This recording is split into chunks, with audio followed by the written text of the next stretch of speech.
The following is a conversation between Matías De Stefano, referred to as me, and his higher self, referred to as I am. The date is April 15th, 2021. The subject is the emotional aspect of the solar plexus in the sign of Aries. Today's blog title is Problem. Me. The pyramid couldn't be noisier today, full of people from some Eastern European country who wouldn't stop screaming inside. Noisy, lots of disrespect. The same has happened at other times, even with Egyptians who are going to spend the day at the pyramids. And they jump into the sarcophagus, screaming, without any kind of respect, even for history. Despite this, I try to sit in a corner and concentrate on myself until they leave, since they're never there for more than 5 minutes. Before, I was more conflicted when I saw these situations, now not so much.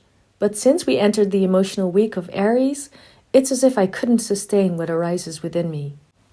I am. What comes up? Me. A rage that I don't recognize in me. And it's not that it's against someone specific, but perhaps with myself, with things that I myself generated. When I sat behind the sarcophagus today, you asked me the question, what is your conflict? And I began to think about it. I tried to identify where it came from. I thought about what happened yesterday and the day before yesterday.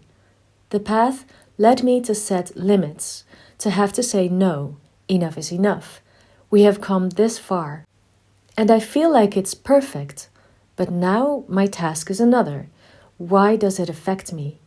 Because of course we can set limits, but when we are affected by the reasons why we set limits, it indicates that there is clearly a reflection. I am. Could you see it? Me. At first I rambled a lot.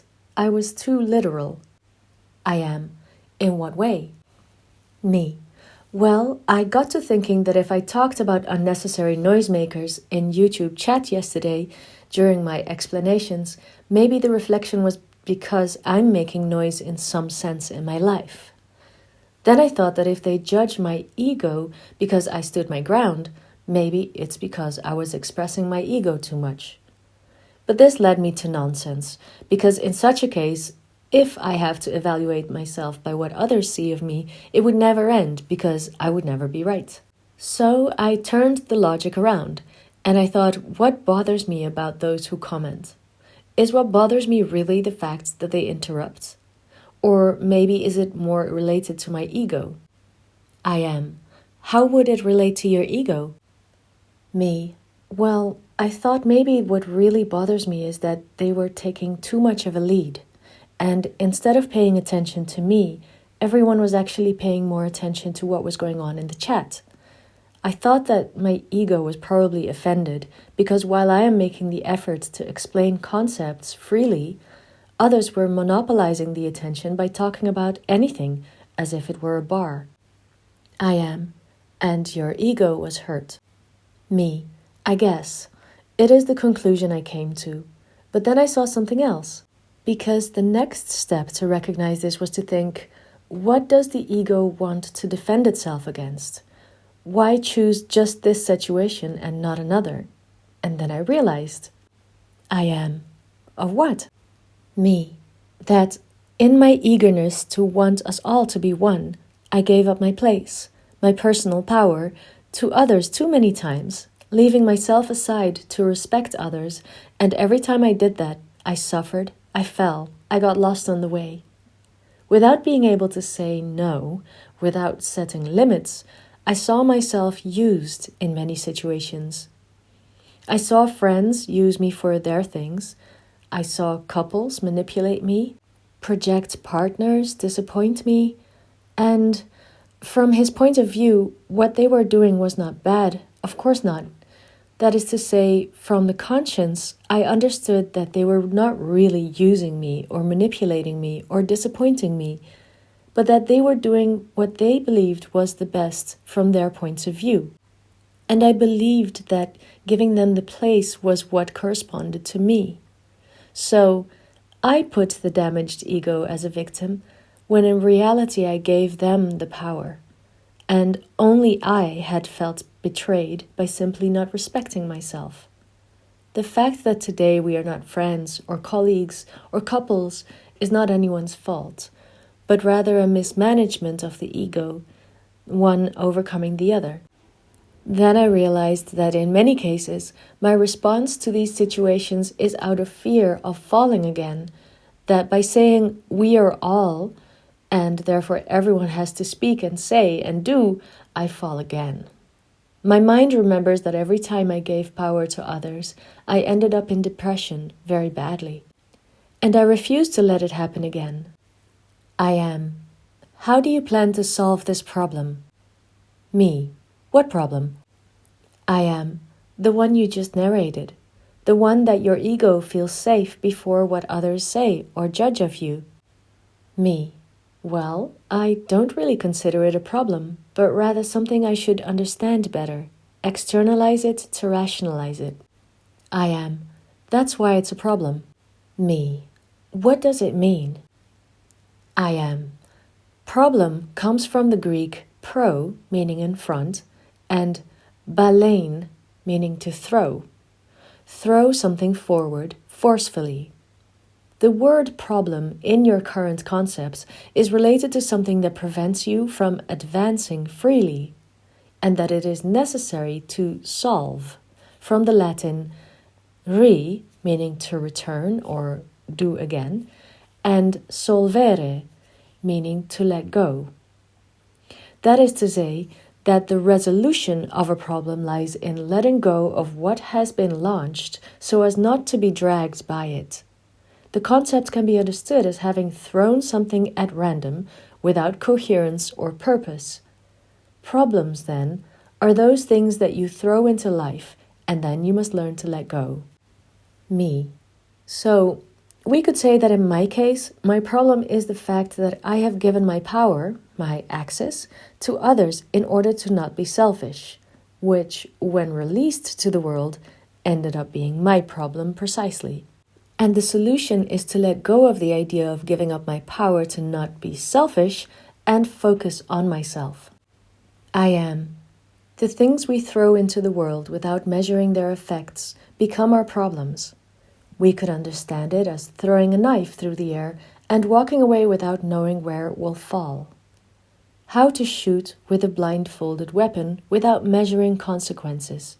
The Greek word balein, root of the word problem, gave rise to names like bullet and ballistics, something thrown with such force that it generates irreparable consequences.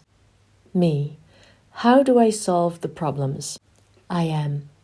Oh, they will come to you, so all you have to do is prepare to receive them. Well, every problem is the consequence of your unconscious actions. Me. So I wonder, all the acts we perform daily are unconscious, with which we will always generate problems. I am. That's right. Me. Ha! So? I am. What? Me. How do I solve them? I am. What do you expect the solution to be to not create problems? Me. Aha! Exactly! I am. Ah, that's impossible. Me. Why? I am. How do you intend to evolve smoothly? Do you think you would have become who you are without problems?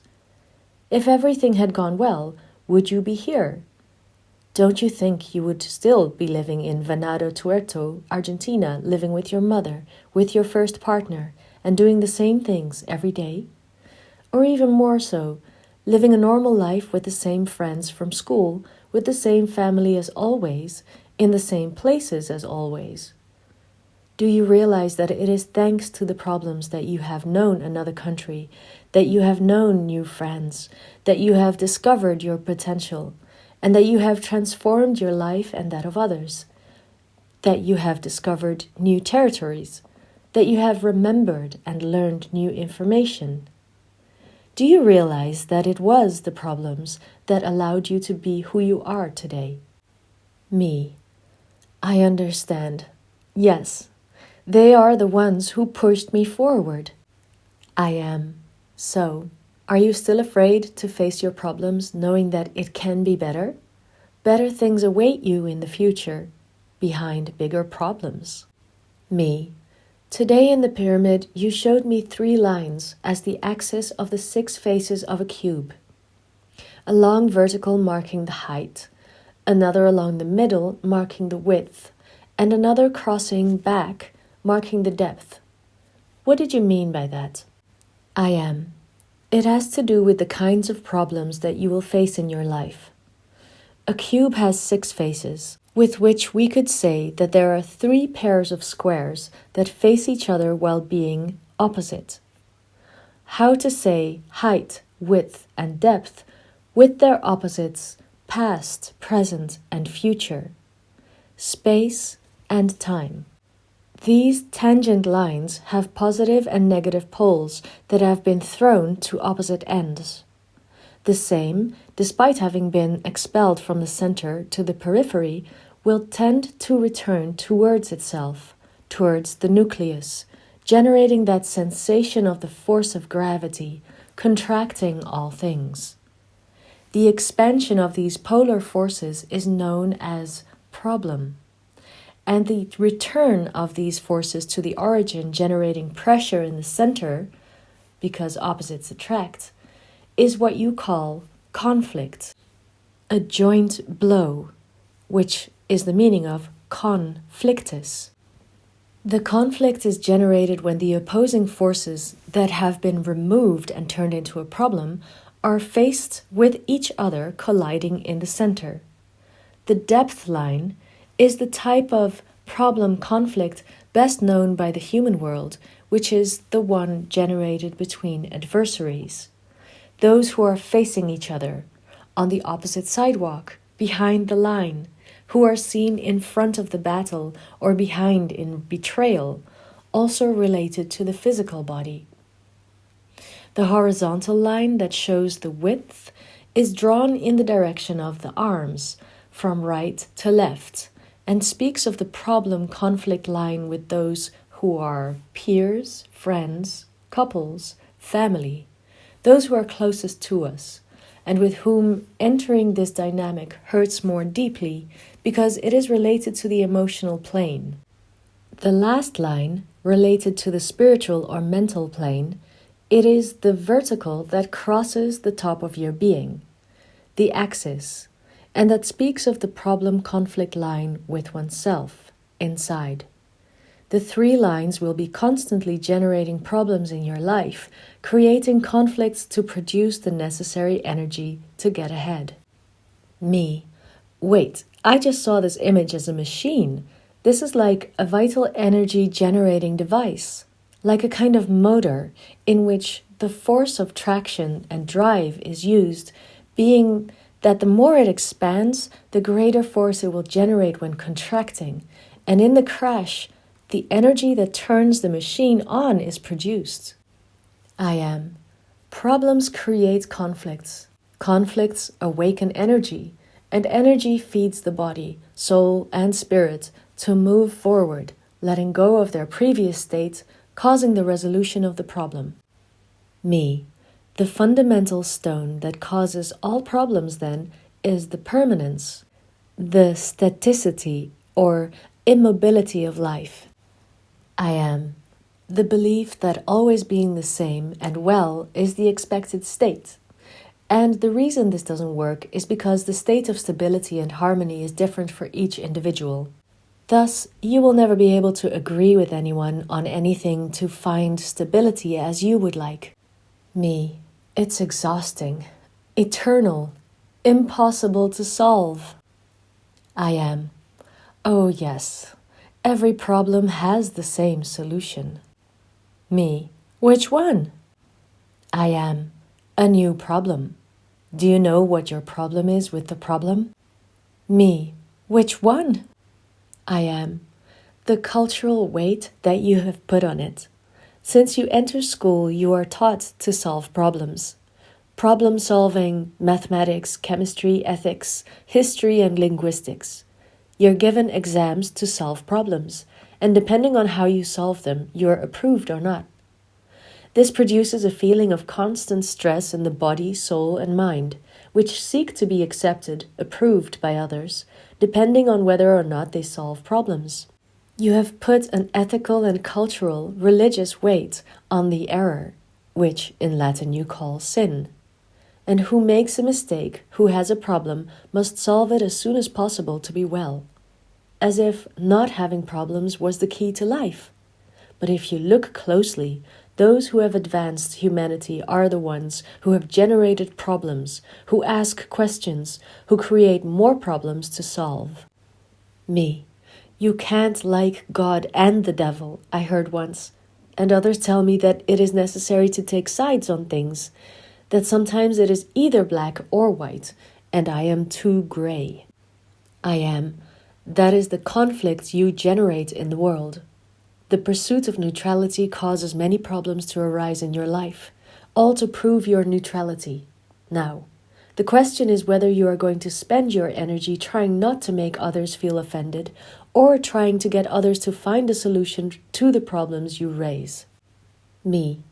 No matter what I do, it will always cause problems. That's right. It's like being in a maze with no way out. I am. Because you have come here at the service of the evolution of consciousness, not of the conceptual immobility of unconscious well-being. So stop feeling sorry for yourself and be responsible for the decisions you make. The spiritual path is not to be liked by everyone. It is to be yourself. Aries energy should remind you, everyone. And doing so, it does not imply positioning yourself on one side or the other. Being firm does not imply taking sides in the battle. Being firm is that both sides do not affect you, and that you can say what you have come to say. Me. I must integrate this from Aries. I am. There will be time to integrate. Meanwhile, it's time to prepare for the fight. Me. You will teach me to fight? I am. Yes. To fight with the world and to fight with yourself. Me. I get ready then. I am. Yes. You will need a lot of will to win this battle. And to do so, you must transcend the concept of problem, because it is not what prevents you from moving forward. Me. But what throws me forward.